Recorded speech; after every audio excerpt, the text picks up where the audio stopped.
I'm CT. When I'm not hosting podcasts, I have to live in the real world. I mean, everybody has to work, right? My job is CS, customer service, solutions, relationships, generating motivation to keep my team pumped up and connected to every single guest who has chosen to stop by the store and pick a few things up.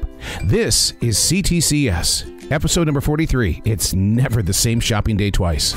Well, here we go. Another week of C.T.C.S. And wow, it actually started a couple of days ago when I received an email. Someone up front in CS has been stricken pretty badly with COVID-19. And so now as I go in for the first of 4 days here, I think that, and this is probably going to piss off a lot of people because some people believe in it, some people don't. Got to wear the mask. Put the mask on. This BA.5, they're saying it's the Deltacron, and it's worse than the last one. So, oh God. I haven't even made it to the store yet, and I've already received a text message from new guy Bill. He says that there is a woman that's been in the bathroom for 4 hours. She came out briefly after Jeff and Christian knocked and asked her, and now she's locked herself back in there, headed into a 5th hour. Oh, God. The drama. I'll keep you posted. Here's an update with the woman that has locked herself up in the restroom. New guy Bill just texted me, and he says she finally came over to my register and then decided that she didn't want to pay me for anything. She was laughing like the Joker. Eventually, security had to throw her out, but that came after she attacked another guest. It's not one of those late night things anymore. It's happening in the morning. It's happening in the midday. And thank God for security. Making my way into the store right now. Hell no, I don't want to be here. God, no. The text messages that I got, and then the official declaration of people having COVID-19. You know, Captain Positive needs to put on his Iron Man outfit and, shape up his attitude. But no, my freaking hurt like hell. My Achilles tendon is still bothering me. I return to physical therapy next week, so... grumpy old man. Grumpy old grocery store man. I just learned a pretty nifty trick from a guest, Barilla Jumbo Shells. She was sitting there putting it up on the side. Doing very well. How about you? She was listening to it next to her ear, and she says if it sounds like a rainmaker, then they're broken shells, and she doesn't want to buy broken shells. I mean, I never even thought about that. We just had an incident with a quick fist, quick change. It's where somebody comes up, they give you a $100 bill, and then they will reach for your hand before you put it in the till, and then they're holding on to the $100 bill. They drop change, it goes to the floor, and then the person totally forgets that there's confusion, and the person at the register forgets that the guy took the $100 bill, and sure enough, right there on the camera, you can see it. A smooth operation. Drop the coins to divert the attention of the person, and the $100 bill goes back into his pocket, and she is giving him change, so he's made some money. The woman that new guy Bill was talking about is back in the store and has been camping out in our bathroom today. She's been here since I got here at 1 o'clock, and they're trying to get her out, and they're trying to figure out a peaceful way to do it without calling the police. I mean, obviously there's a disturbance here, and we really want to do this as peaceful as possible, but it's time for her to move from the bathroom and get back outside. I had a lengthy conversation with her, probably about 15 minutes here at customer service, and she was trying to get her number in so that she could get these discounts, and she wouldn't understand that the numbers were not working at all.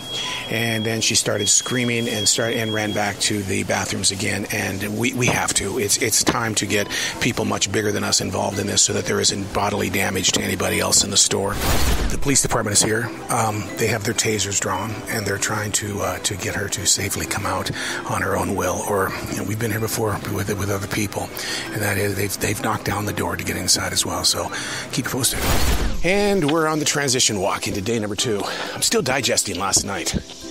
I had heard of this person through new guy Bill, and then to physically experience it last night and to have the police come to the actual store. Just part of this everyday world, which is every reason in the world why I have to take these transition walks so I can get my thoughts in order, because it's so unpredictable that you don't know what your next step is going to be. Just be ready. Just be ready. Out of the car, heading into the store. You have to readjust your attire because you've been sitting in the car for 35, 40 minutes, which basically means pull the underwear from your butt. Don't make it look like you're really doing it on purpose, but just get yourself comfortable, because mentally you've got to be ready for the game. Wow, a lot of new people here. New guy in Frozen, new people on the cash register. I looked at my team for tonight. A lot of new people. So that means there's still a lot of people in training, and they're got to be aware of what's going to happen with mistakes on a Friday night. And we don't want to be making big ones, people. We need to find focus. Kevin is having a difficult time talking today. He said that he thinks there's something wrong with him, that he's stuttering. And I said, I think in watching you, what we have here is a situation where I think your mind is working faster than your mouth. I said, being a part of the radio industry for 43 years, you learn different techniques on how to make yourself clearer with your speaking and to be able to drive in a point rather than trying to rush out as many words as possible. And I said, I've noticed it about you that you speak very, very quickly. We're in the South. We don't speak or listen quickly down here. So I asked him, I said, I just take the time to really listen to what you're about to say. And I said that a thought doesn't happen until 10 seconds after your body has released it. He really jumped in on that. On a road trip right now, the vacuum cleaner isn't working at the store, and so we had to get a belt so it would start sucking again. And so I take a little road trip, walk down 17 stores right here in the shopping center where our store is. And it's like walking into a different world at this hardware store, because they all know me from Harris Teeter. So they're all going, oh my God, you're here. What's going on, dude? And you're going, I'm just the dude from, from the grocery store. Garth Brooks is in town this weekend. He's doing 2 performances at the stadium. And people are coming here to basically, they're getting tailgating food. And they're loading up on the alcohol and all the treats and all that kind of fun stuff. And then we've got baseball games. It's going to be a busy weekend out on the streets. And that means that people are on the move, and that explains why it's just been bumper to bumper to bumper to bumper to bumper people since the moment I got here. I love how brutally honest people are. A woman comes up and she goes, somebody forgot their beer. It's a 12-pack of beer here, cans of Miller Lite, and I think most people would go ahead and just make it their own, take it home and all that kind of stuff. But no, innocently, she brought it right in here and said, somebody's going to be coming back to this store wondering, where's my beer? Transition walk, day number 3. I walked through a forest, and in the forest this morning, actually the past couple of days, I've noticed a lot of mushrooms have been growing in the forest. And it's in an area where I had a water break a couple of weeks ago. And I thought, okay, did I do something wrong? Well, the truth is that I did do something wrong. And I don't know if you know this or not, and this is why I love to do a lot of research, is that mushrooms, actually the fungi, serves as a communication device for trees. That's how they communicate. The trees produce so much sugar that it feeds the fungi, and then the fungi, it creates like a web where every tree in the forest is connected. And I read somewhere that the largest tree in your forest will communicate up to 46 different trees. Now you know why I do customer service. I'm understanding the peeps. I usually base my brand new day on how well am I going to do with putbacks. And if I'm not doing well, then the day doesn't start off well, because it's always my goal to make sure that I know my store. So now I'm putting back some Kingsford and stuff like that. But my first 5 things that I tried to put back, couldn't find a damn thing. Couldn't find anything anywhere. So then you got to change your mindset and start finding something so we can even up the score on this and start feeling better. On what day do you start looking at expiration dates? I'll give you a good example. Today is July 16th. The milk, 1%. It says the expiration date is July 18th. Do you buy that milk taking a chance on it being fresh in 3 to 4 days? We took the milk back. To me, it'd be my luck. It'd be like July 20th, and there's that stank. And there's nothing worse than milk stank. Self-checkout lane. We have a serious problem here.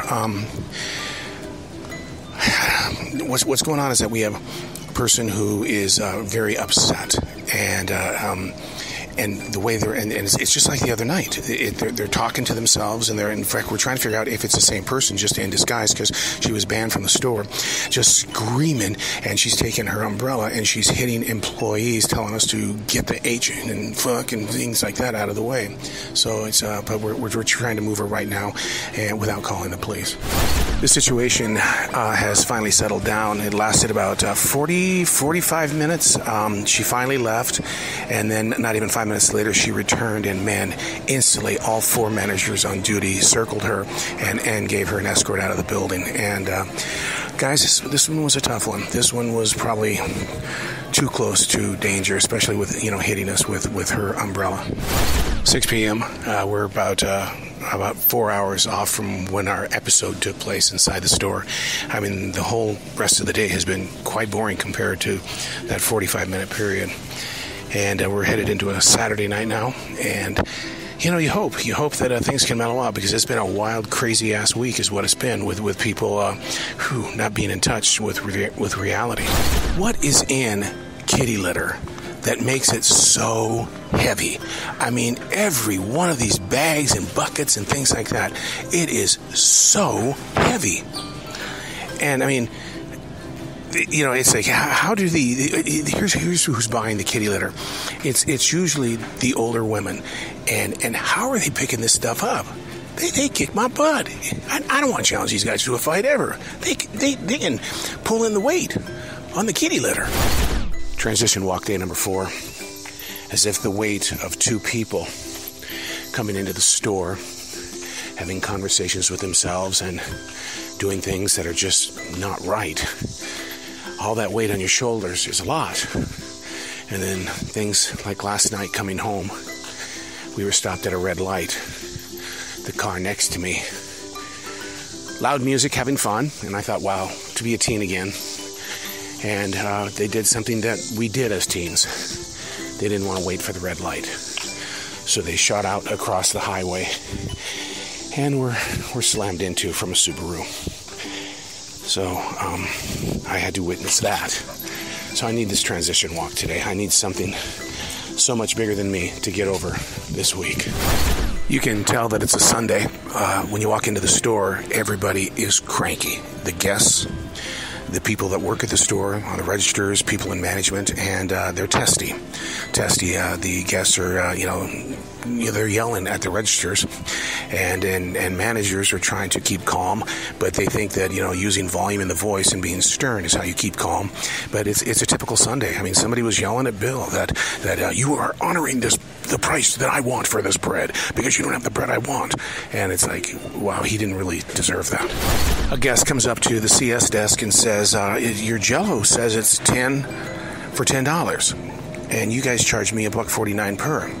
And I said, okay, give me a chance to go back there and take a look at it. So I do. And outdated numbers. The sale ended actually 3 days ago. So what do you do in a situation like that? What would you do as a listener? What would you do? Give you a couple more seconds to think about it. 10 for $10. And the sale's been over for 3 days. What do you do? Here's what I did. Customer service. I gave it all to her for free.